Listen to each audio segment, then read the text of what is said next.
રાજકોટથી મહત્વના સમાચાર સામે આવી રહ્યા છે। ખેડૂતો સાથે છેતરપિંડી કરનારાઓ સામે રાજ્ય સરકાર દ્વારા ચેતવણી જાહેર કરવામાં આવી છે। જીતુ વાઘાણીએ ખોડલધામથી જાહેરાત કરી છે। કૃષિ મંત્રી જીતુભાઈ વાઘાણીએ ખેડૂતો સાથે ગેરરીતિ કરનાર તત્વોને જેલ ભેગા કરવાની ખુલ્લી ચેતવણી આપી છે। બિયારણ, ખાતર અને જંતુનાશક દવાઓમાં અનિયમિતતા સામે ઝીરો ટોલરન્સ નીતિ અમલમાં મૂકવામાં આવશે। માત્ર 3 મહિનામાં 54 લાયસન્સ સસ્પેન્ડ કરવામાં આવ્યા, જ્યારે 2 સામે પોલીસ ફરિયાદ નોંધવામાં આવી છે। કુલ 3526 ઉત્પાદકો અને વિક્રેતાઓની સઘન તપાસ હાથ ધરવામાં આવી છે।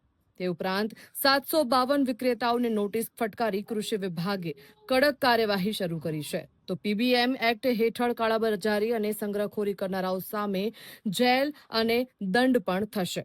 સંસ્થા કે વિક્રેતા ગેરકાયદેસર પ્રવૃત્તિ અથવા તો અનિયમિતતા આચરશે તો માત્ર લાયસન્સ જ રદ નહીં, પરંતુ સીધી જ પોલીસ ફરિયાદ કરવામાં આવશે।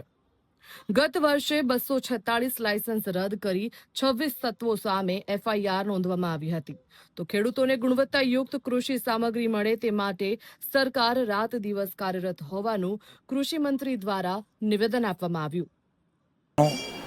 સમગ્ર રાજ્યની અંદર અને સમગ્ર દેશમાં 4399 દિવસો એક મહાપુરુષ, એક એવા વિભૂતિ જેના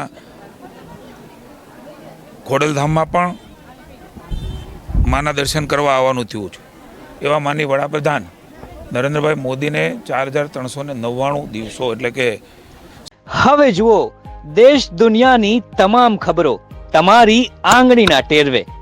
ઉઠાવો મોબાઈલ અને ગૂગલ પ્લે સ્ટોર પરથી ડાઉનલોડ કરો અમારી CN24 ન્યૂઝ મોબાઈલ એપ।